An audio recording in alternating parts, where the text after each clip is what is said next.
The moon hung low in the night sky, casting eerie shadows that danced among the gnarled branches of the dense forest. I, Sergeant Turner, retired Army captain, tightened my grip on my rifle. The night air chilled my skin, prickling the hairs on the back of my neck. My mission was clear: to find Private Reynolds, my comrade who had vanished without a trace. The forest was as silent as a grave. The only sound was the haunting rustle of leaves underfoot, each step echoing in the vast emptiness. My breath formed visible puffs in the chilly air, a stark reminder of the isolation that surrounded me. As I ventured deeper into the darkness, a growing unease settled in the pit of my stomach. The forest was too quiet, the silence punctuated only by the occasional hoot of an owl or the distant howl of a lone wolf. It was almost as if the forest itself was holding its breath, waiting for something. Hours passed in this eerie solitude. The moonlight filtered through the dense canopy of leaves, casting long, haunting shadows that played tricks on my eyes. The wind whispered through the twisted branches, carrying an otherworldly scent that made my skin crawl. It was a smell of decay, of something unnatural lurking in the shadows. Despite the fear gnawing at the edges of my mind, I pressed on, my determination fueled by a single thought. I had to find Reynolds. He was more than just a comrade. He was a brother in arms, and I couldn't abandon him to this foreboding wilderness. The forest seemed to close in around me, the trees towering like silent sentinels watching my every move. The further I ventured, the more oppressive the darkness became. The air grew colder, the silence deeper. All the while, the foreboding sense of dread continued to grow, gnawing at my resolve. As I trudged on, the moon began its descent, marking the end of another fruitless night in this chilling wilderness.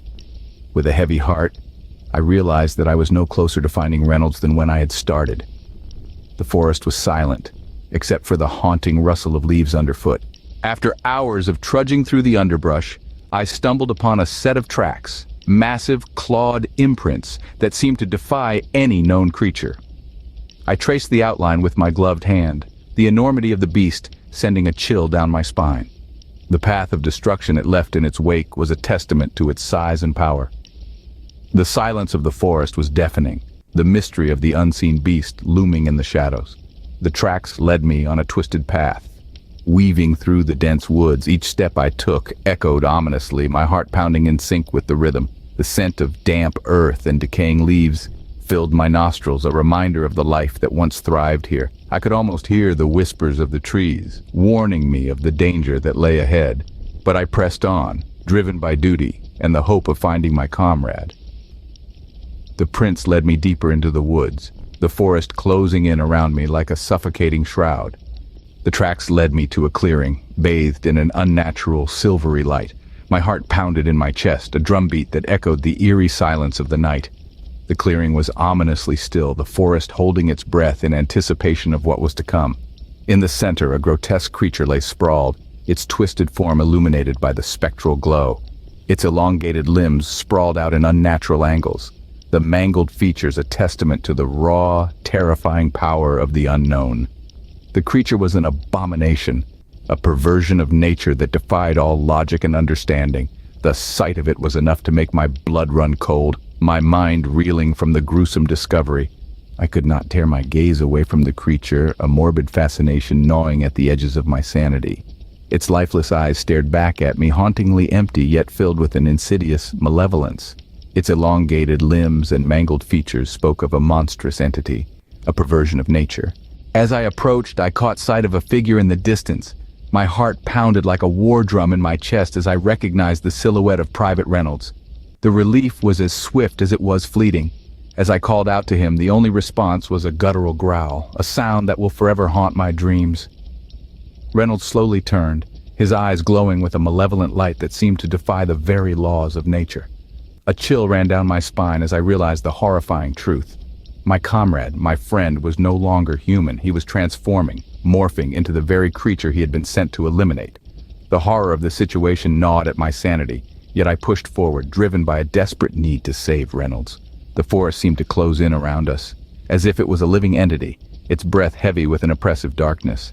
The air was thick with an otherworldly scent, a sickly, sweet stench that clung to my nostrils.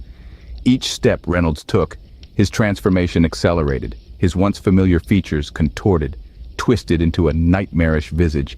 His skin rippled, stretched, and tore, replaced with a grotesque hide that bore no resemblance to human flesh. His eyes, once full of warmth and camaraderie, now shone with a predatory gleam. Reynolds's humanity was slipping away, consumed by the monstrous entity within. His hands, once skilled at repairing engines and playing poker, were now lethal claws, capable of ripping through steel. His voice, once filled with laughter and tales of home, was now a chorus of growls and snarls, each note a chilling testament to the beast he had become. As Reynolds's transformation reached its horrifying climax, I could only watch, paralyzed by a mix of fear and disbelief. The man I had known was vanishing before my eyes, replaced by a creature of nightmares. Reynolds's transformation accelerated, his once familiar features contorting into a nightmarish visage. The forest echoed with his monstrous roars, a chilling symphony of a mission gone horrifyingly wrong. At last, we reached the designated rendezvous point, but hope dwindled as Reynolds lost all semblance of humanity. The transformation was complete. The man I once knew was now an unrecognizable beast. His eyes, once filled with camaraderie and determination, now glowed with a savage hunger that chilled me to my core. The forest around us seemed to hold its breath as the creature lunged at me, its claws slashing through the air with deadly intent. My instincts took over, and I dodged its attack, my rifle clenched tightly in my hands. A brutal struggle ensued, the air filled with the sounds of snarling and grunts of exertion, each of us fighting for survival, for dominance. Each blow I landed seemed to fuel the beast's fury further. Its claws raked across my arm, drawing blood and eliciting a grimace of pain. My training kicked in, the years of discipline and combat experience guiding my movements. I had faced many adversaries in my career, but none quite as formidable or as personal as this. The fight raged on, both of us locked in a dance of death. My mind raced, searching for a way to subdue the beast without killing it. But time was running out, and with each passing second, the creature seemed to grow stronger, more relentless. I could feel my strength waning, my body aching from the relentless assault. But I refused to give in. I was fighting not just for my life, but for the memory of my fallen comrade, for the man Reynolds had once been. I wouldn't let this creature tarnish his memory. With a final surge of desperate energy, I managed to land a powerful blow, sending the beast sprawling to the ground. The forest fell silent. The only sound was the ragged gasps of my breath and the soft rustling of leaves in the wind. In the end, I emerged battered and bruised, standing over the fallen form of what was once Private Reynolds. I looked down at the creature, the harsh reality of what had transpired sinking in. The battle was over, but the war was far from done. As I caught my breath, I gazed at the twisted creature that had been my comrade.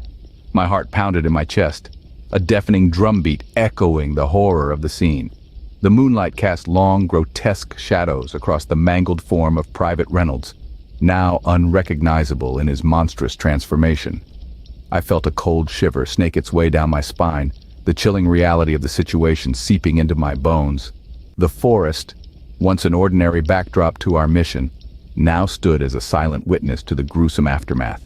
The eerie quiet was broken only by the ragged sound of my own breaths, a stark contrast to the fierce struggle that had just unfolded. My mind raced, struggling to make sense of the horror that had transpired. The beastly form of Reynolds was a grotesque testament to a reality that defied comprehension. The quiet rustle of the leaves seemed to whisper of unspeakable horrors, the forest itself a twisted echo of the nightmare we had faced. I felt a wave of sorrow wash over me, the weight of loss pressing heavily on my shoulders. Reynolds had been a comrade, a brother in arms. To see him transformed into this abomination was a sight that would haunt my dreams for years to come. A bitter taste filled my mouth as I knelt beside the fallen creature, my hand reaching out to close its lifeless eyes. A final act of respect for a soldier who had faced an enemy far beyond our understanding. The air was thick with a sorrow that seeped into every pore, a tangible testament to a mission gone horribly wrong. As I stood there, alone in the heart of the forest, the enormity of what had transpired began to truly sink in. The chilling aftermath was a stark reminder of the horrors that lurked in the shadows, waiting to strike when least expected. The forest, once serene, now echoed with the haunting echoes of a mission gone horribly wrong. Dive into the abyss of the dark and mysterious, a realm teeming with gruesome goodies designed to make your stomach churn and toes curl. The Amazon affiliate link, waiting in the description, is your ticket to this world. Don't hesitate, explore the unexplored. Who knows, you might just find your new obsession. And so, our tale of the Campfire Horrors comes to an end. Until next time, sleep tight. Before we part ways, dear viewers, remember to stay vigilant. The Campfire Horrors may have been extinguished for now, but the embers of the unknown always remain. As you lay down to sleep tonight, don't forget the lessons from our tale. Safety is but a fleeting moment in a world of unseen.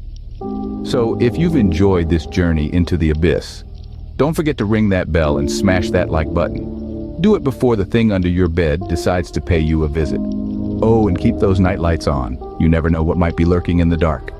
Thank you for embarking on this terrifying adventure with us. Until our paths cross again in another tale of the unknown. Goodbye and sweet dreams, if you can.